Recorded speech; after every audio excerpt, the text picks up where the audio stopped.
Hello and welcome to my presentation, Building Trust Through Reliable Data. My name is Ralf Everding. I'm the team lead for IT application at Heide Refinery, and I'm going to take you through this presentation. First, I want to show you what you can expect from today's presentation. I will start with a short introduction on Heide Refinery. And of course, the most interesting part for us all is the Sigmafine journey, starting with crude composition tracking, followed by unit yield accounting, and last but not least, ethanol balance. And I'm gonna finalize with our conclusion. But let's get started. Heide Refinery is located in northern Germany, about 100 kilometers northwest of Hamburg. It's being split into two sites, the original refining site here at Heide and a depot close to the river Elbe, which is called Brunsbüttel.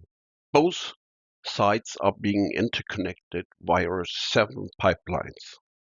As you can see from the refining capacity, Heide Refinery is a relatively small site.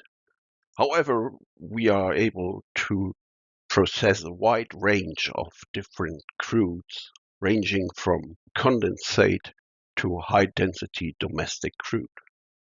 Our Nelson Index, an indicator on processing complexity and the depth of conversion, is being rated at 9.7, is relatively high. Looking into the future of refining, we have some advantage since we are based in the so-called German Silicon Valley for green energy. So a lot of wind turbines are around the refinery, and we are working heavily on projects to set up a refinery of the future in hydrogen or power to hydrogen or power to fuels. You may wonder why a refinery as Heide Refinery is being built just in the middle of nowhere. So in 1856, a farmer discovered oil-bearing sands, and this was the birth of refining at Heide. In 1940, DEA set up the first refinery and operated it until 1967. During that period, the refinery was, of course, being focused on delivering fuels for vehicles and railroad. But at the end of this period, we set up the first petrochemical plants as the aromatics plant and the steam cracker. In 1967, Texaco took over ownership of the refinery until 1988. This period was highly focused on energy conservation projects since the first energy crisis took place. In 1988, Texaco decided to sell its German refining business to a local company, and that formed again a company called DEA, which operates the refinery until 2002. At the end of this period, we had a major configuration retrofit of the refinery, introducing a hydrocracker and isomerization, and of course a revamp of the steam cracker. After being sold to the Shell Group in 2002, we left the Shell Group in 2010 and became the first independent for the first time within the Shell Group as Heide Refinery, as we operate the refinery until today. On the left-hand side, you can see the setup of the sites and the connection to the last producing oil well in Germany, which is located in the North Sea.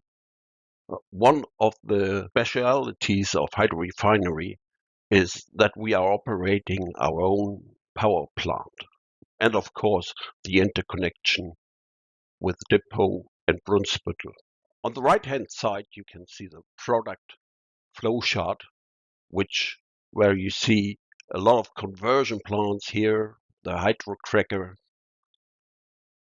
the petrol conversion plant, and the steam cracker. These many conversion plants gives us a lot of flexibility of products being produced, and we can shift our yield to petrochemicals or petroleum or middle distillates. But let's start with our Sigmafine journey. With becoming an independent refinery in 2010, a lot of things changed in our operating model.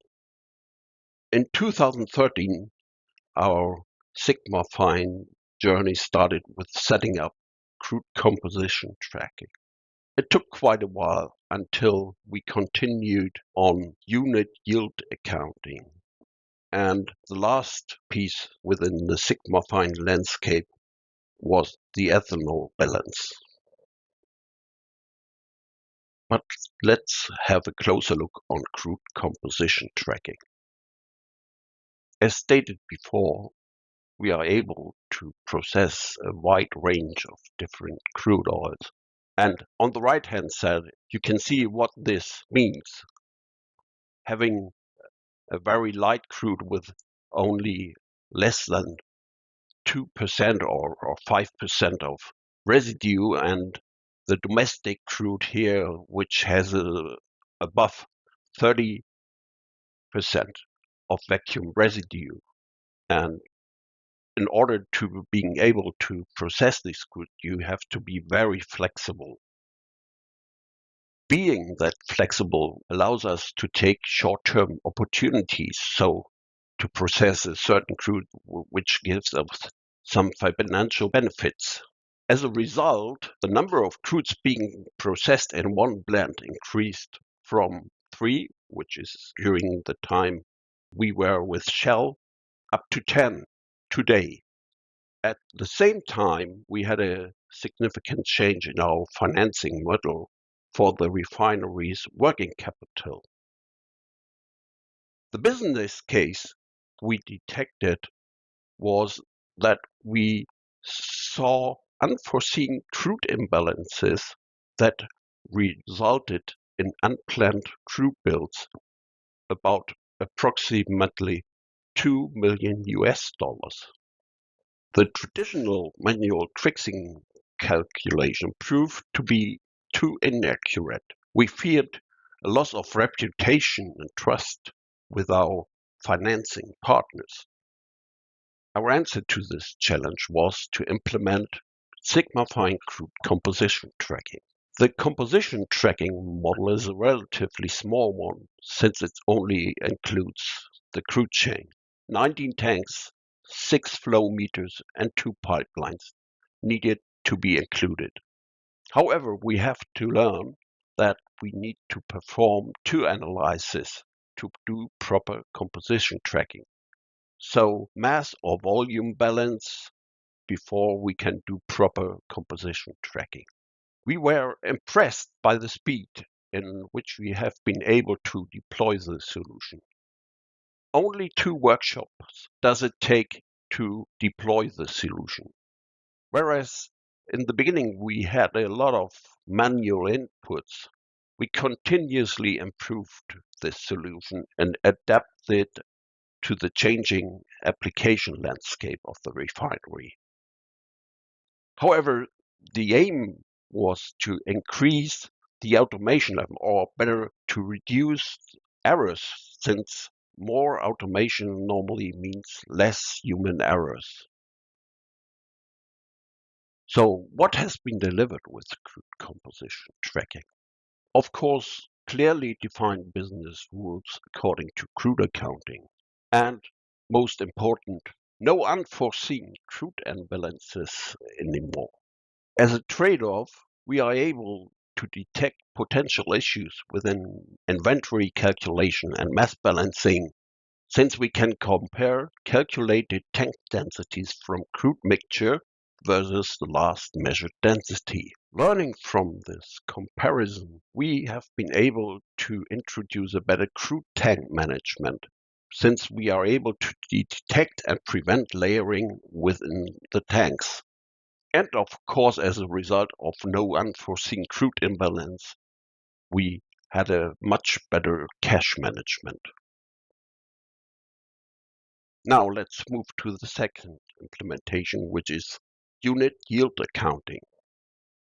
With that many conversion plants, as I have shown in the first part, we are able to shift our yield structure significantly based on the market demands. And of course, you can see here why we state we are a middle distillate refinery. With a hydrocracker, we are able to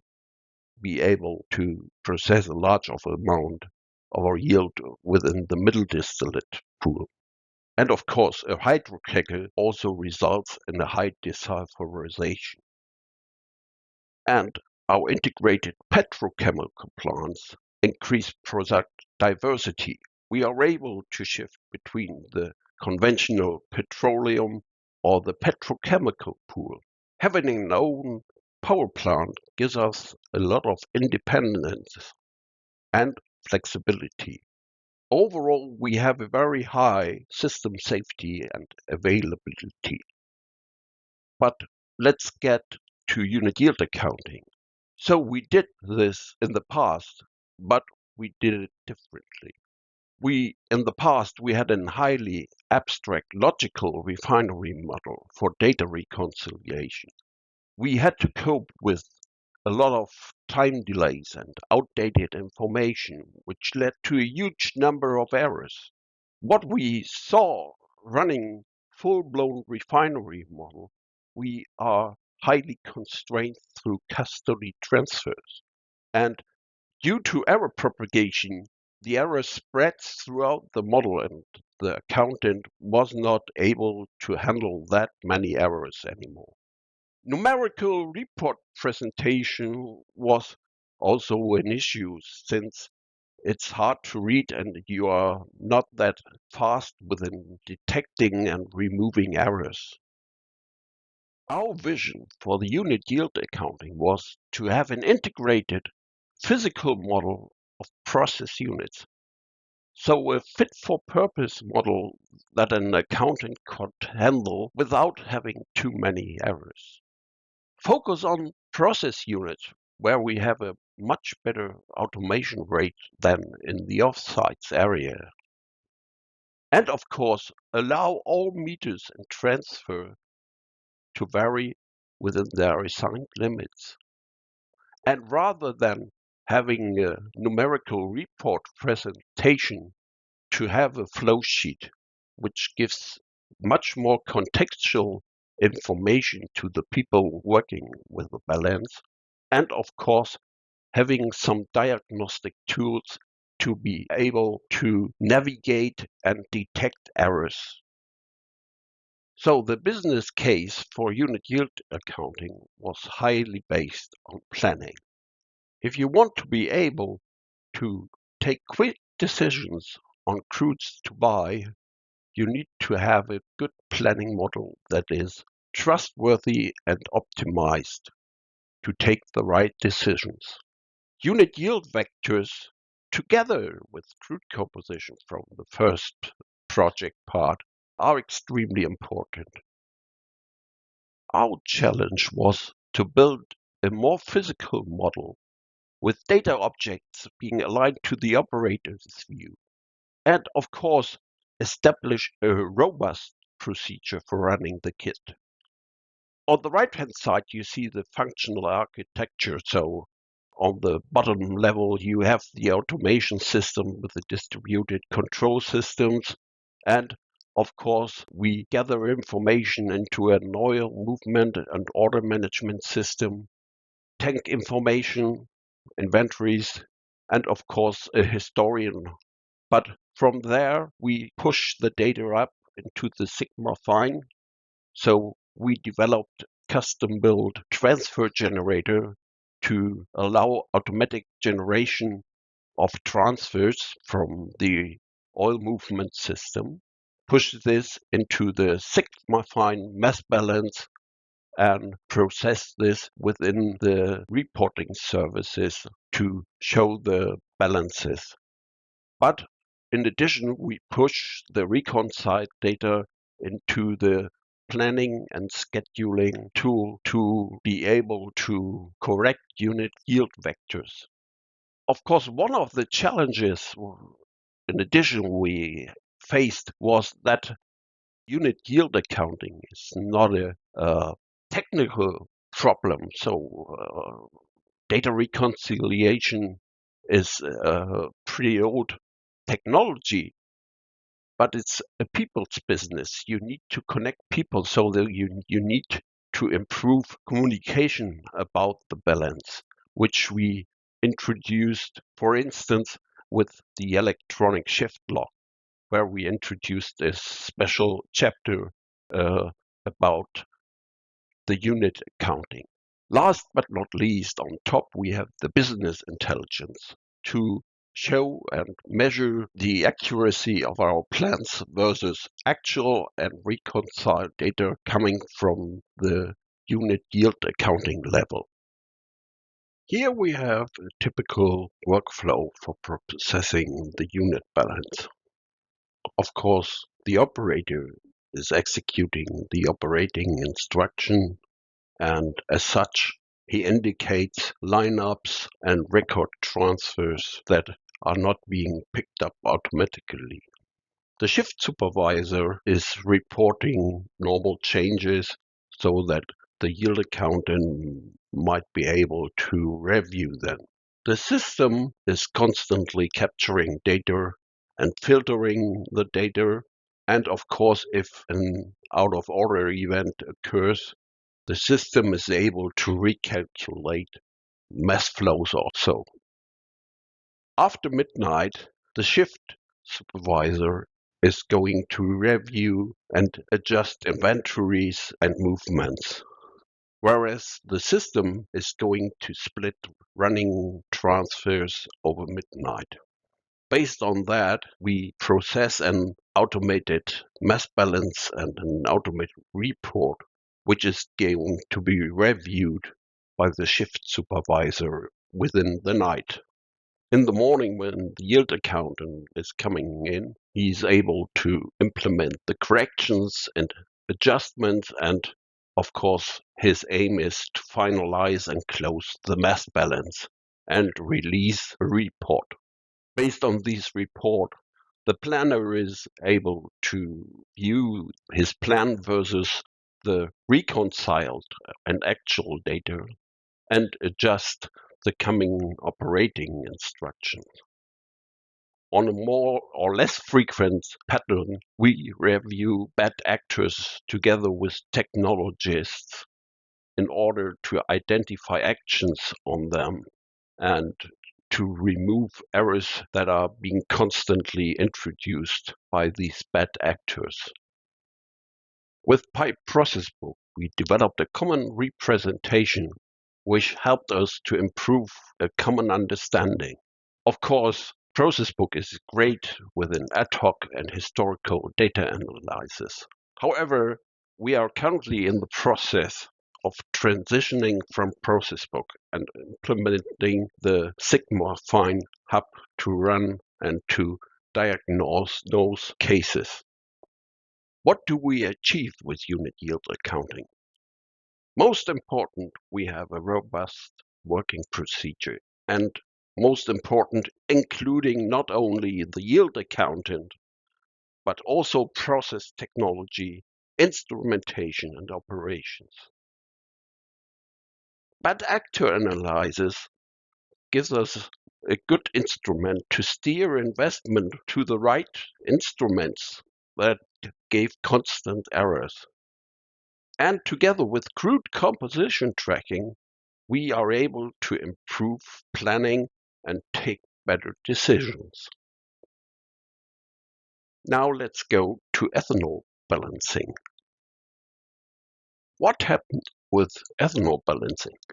The German customs claimed an ethanol consumption tax for all ethanol that we couldn't prove to be blended into the MOGAS pool.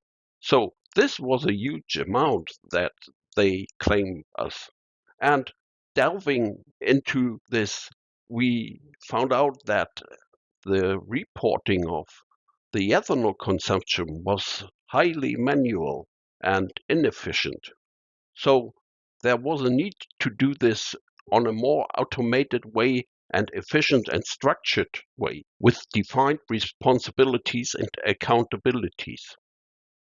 The solution was easy. We simply had to use existing technology.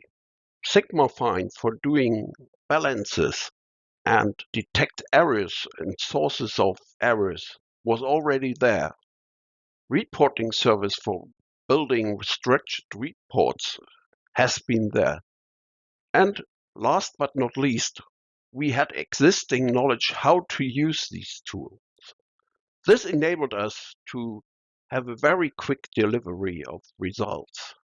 And of course, it's not over-engineered. It was a simple but fit-for-purpose solution.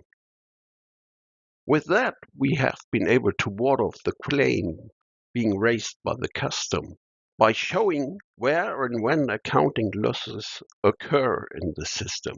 With that, we have a much better understanding of the system, and we are able to share this understanding internally and with customs. Of course, having an automated or much more automated system, we are able to perform the required reporting regularly in a much more efficient manner.